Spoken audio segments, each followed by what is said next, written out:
Look me in the face, tell me that you love me, even if it's fake. 안녕하십니까? 아렌지아TV입니다. 오늘은 임상 이야기 말고 쉬어가는 타임으로 간호사의 미래에 대해 이야기해보는 시간을 가져볼게요. 간혹 요즘 코로나 사태를 겪고 나서 앞으로의 의료인에 대한 전망에 대해 이야기가 많이 나오는데요. 지금 여러 상급 종합 대학병원 공채 시즌이죠. 저희 병원도 요즘 며칠째 비슷비슷한 정장 차림을 하신 분들이 많이 보이더라고요. 아마도 인원을 나눠서 면접을 진행하고 있는 것 같습니다.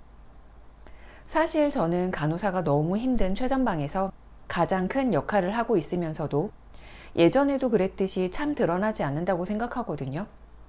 여러 이유로 그만두는 분도 많기 때문에 과연 우리의 미래는 밝다고 할 수 있을까 하고 생각하는데요. 최근의 사태 때에도 노력을 했고 기여를 했으면 그만큼 칭찬받고 사회적으로도 인정을 받아야 한다고 생각하는데 어디 가서 간호사라고 이야기도 못합니다. 복균자라고 생각하는 분들이 많지 않을까요? 지금은 많은 곳에서 선별 진료를 화상 진료로 많이 진행하고 있을 텐데요.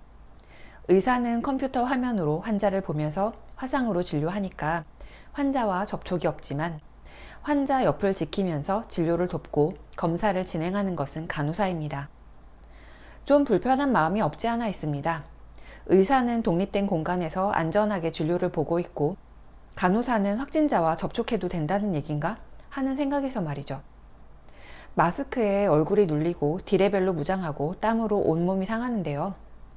병원 직원 모두 힘든 시기를 겪고 있겠지만 가장 오랜 시간 가장 많이 고생하는 인력은 간호사라고 생각해요. 저 역시 선별진료팀에 포함돼서 겨울에는 병원 문 밖에서 너무 추운데 덜덜 떨면서 일했고 여름에는 땀 뻘뻘 흘려가면서 업무가 끝나면 완전 녹초가 됐었네요. 지금도 여전히 한 달에 2번은 착출돼서 어느 날 확진자에게 노출됐다고 통보받으면 부모님도 만나지 못하는 상황이었는데 다시 추워지는 계절이 오는데 과연 어떻게 될지 참 걱정스럽습니다. 이렇게 여러 가지 기피할 만한 상황이 많은데 간호사를 하려고 하는 사람이 많은지 앞으로 간호사 업계가 기피하는 업종이 되는 것은 아닌지 저 역시 궁금했습니다. 최근 추측성 미래에 대해 책이나 미디어에서 너무 어그로를 끌려고 하는 게 많더라고요. 그래서 그런 종류는 불편해서 잘 안 보려고 했었는데요.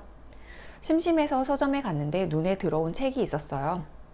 향후 10년간 급격히 성장할 직종이라고 하는 것이 이것도 어그로구나 라고 생각하면서 그냥 보다가 내용을 보니까 그래도 우리가 현재나 미래에도 제일 필요한 사람들이구나.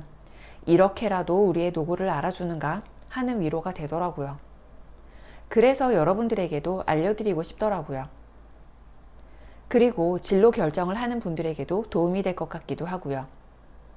저자 검색을 해보니까 세계에서 가장 정확한 금융 예측가이고 미래학자 중 한 사람으로 평가받고 있다고 합니다. 43가지 평가 기준을 통해 블룸버그가 선정한 최고의 예측가라고 하고요. 블룸버그는 세계 금융가에서 신뢰받는 뉴스 매체이고 신뢰도가 있어서 블룸버그의 발표를 많이 인용한다고 하네요. 우리나라와는 조금 다를지 몰라도 저의 눈에 가장 많이 담기는 내용을 잠깐 읽어드릴게요. 향후 10년간 급격히 성장할 직종.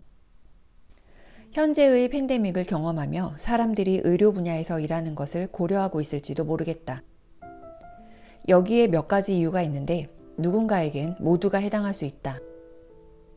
먼저 4년제 대학 또는 전문대학의 학생들이 의료 분야 전문직을 선호할 가능성이 커질 것으로 보인다.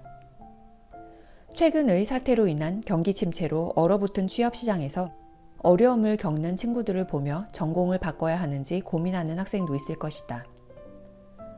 다른 전문직의 일자리가 감소하는 것을 보고 있자면 학생들은 의료 분야야말로 경기 침체에 강한 직종이란 생각이 자연스럽게 든다. 실제로 의료 분야는 그렇다.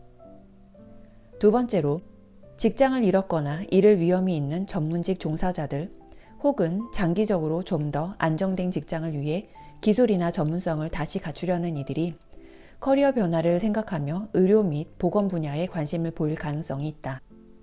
의료 분야의 수요가 높고 오랫동안 노동청 자료에서 향후 10년간 급격히 성장할 직종으로 분류됐다.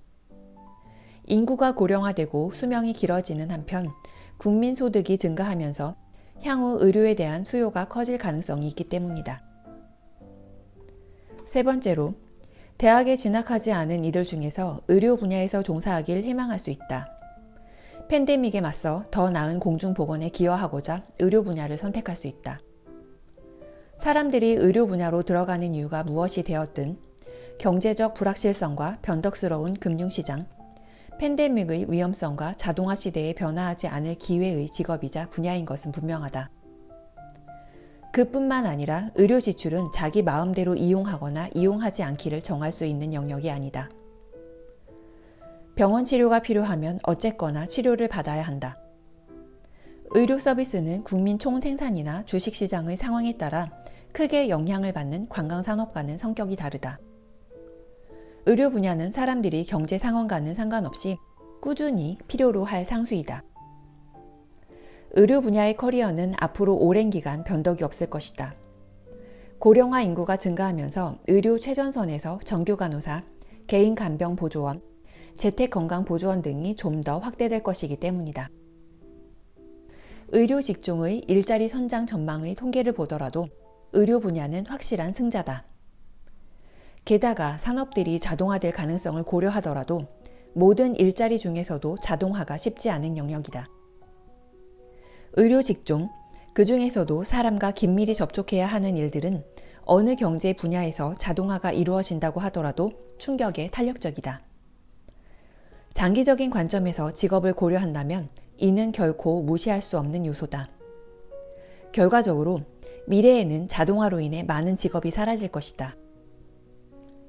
가장 큰 성장 잠재율을 보이는 직업군을 살펴보면 의료 분야가 다시 1등임을 확인할 수 있다. 의료 서비스는 필요한 것이지 원하는 것이 아니며 자동화가 어려울 뿐더러 의료 분야를 선호할 만한 인구 분포가 자리 잡고 있다. 의료 분야는 필수 그 자체다. 무슨 말이 더 필요하겠는가? 라고 하였습니다. 표를 보면 좀 생소한 내용도 있고 과연 이게 맞나 싶기도 한데요. 이 책에서 이야기하고 있는 인력보다 우리는 훨씬 더 많이 필요하리라고 생각되네요. 저는 대학 진학 시에 IMF라는 것에 큰 여파를 받은 세대인데요. 간호사라는 직업을 선택하는 데 있어서 큰 원인 제공이 되었습니다. 그런데 그때는 병원 생활이 이렇게 힘들고 어려울지는 몰랐지만요. 그래도 전 항상 말씀드립니다.